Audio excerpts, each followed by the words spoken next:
Hello, and welcome to the virtual elevator pitch.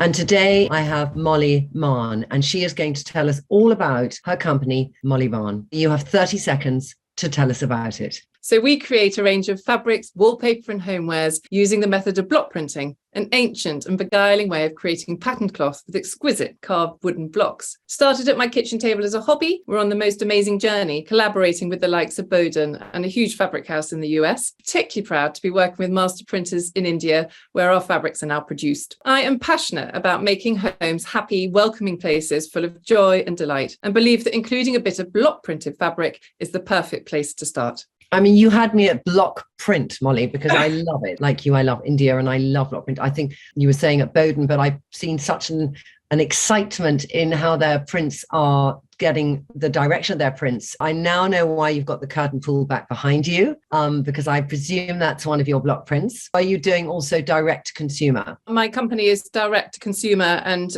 we sell mostly via our website, mollymahon.com. We have a huge array and a growing array of fabrics and wallpapers. And then I love to make homewares. So we make cushions and lampshades and wash bag, and you can put pretty pattern on so many things. It's a sort of never-ending growing platform, I think, of items. But we really enjoy working with other brands, and yes, recently did something with Bowden where I did the block print designs for them, and then they put them onto their clothing, which was amazing.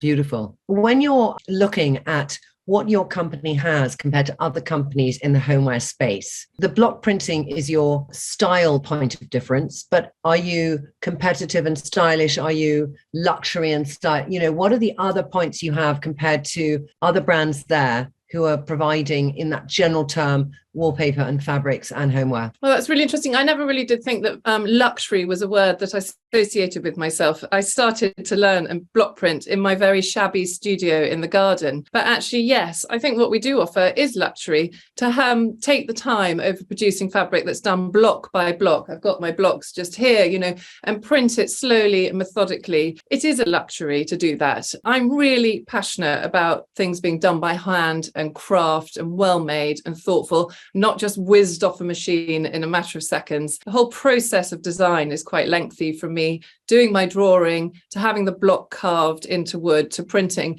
And I think that is a luxury. And more and more crafts I think, are being recognised as being this sort of special point to look towards and appreciate. And how do you balance that out with an aspirational woman who would like what you're offering in her home with how you decide the price point of your products? We have to be very careful and fair about pricing our cushions and all our other items effectively. I suppose we go from selling very high-end fabric by the metre to making the actual finished product, which makes it more affordable. Within our company, you can actually dive straight in as well and buy the actual blocks and paint from us and make something yourself. So I like to think that we have quite a broad range of options, from perhaps the more expensive sort of fabric by the metre down to the actual tools to learn to block print yourself. What is your biggest introductory product? What is the product that people most buy that finds them coming into the brand? Well, I think we find our clients are people who want to add a bit more fun and colour into their home to make it feel a bit more lively, and putting wallpaper on your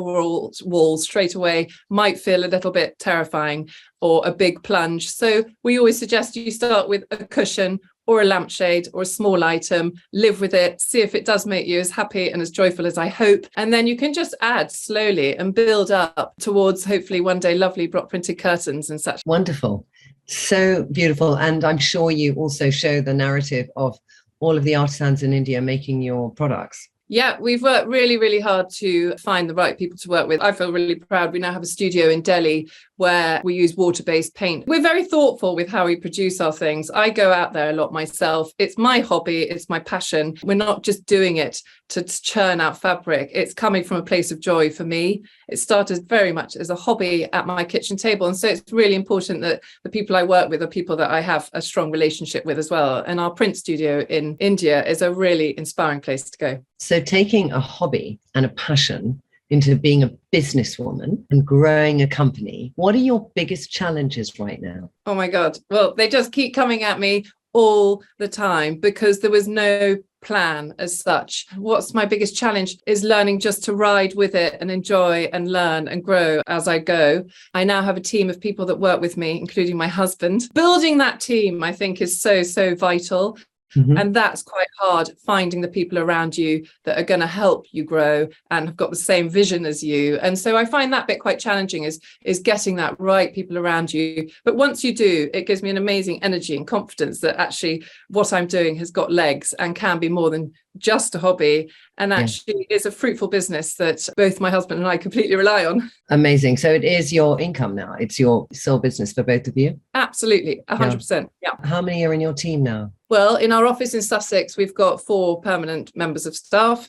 And then we have a team all around us, from the printers in India to the lampshade makers. You know, we sort of have a huge group of people that I work very closely with. My relationships with them is all really important. So I don't work with anyone I've never met. And it's one great big sort of happy family.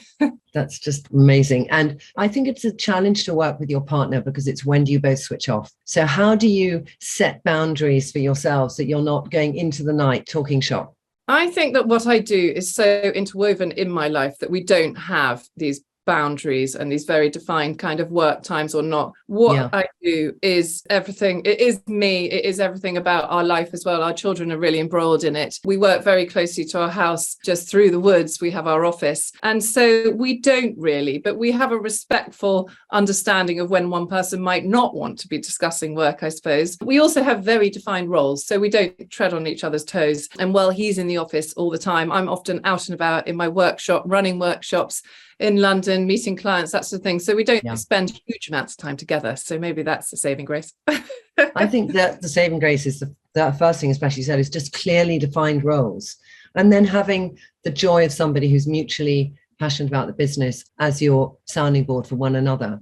So can be the best partnership in the world. I know many really successful partnerships, you know, from people like Anya Hindmarch and things, where there's been this husband and wife, you know, the woman has maybe been the face of the brand, the design, the creative, and the man is the spreadsheet and operate, you know, there's whatever, or it might be switched the other way around. But as long as there's an equal footing, then it can be a match made in heaven, and not just at the altar. Yeah, absolutely. We've been working together for 5 years or so. And I think also it's finding the right moment to jump in together. You know, mine was very accidental. I was doing my business, he was doing his.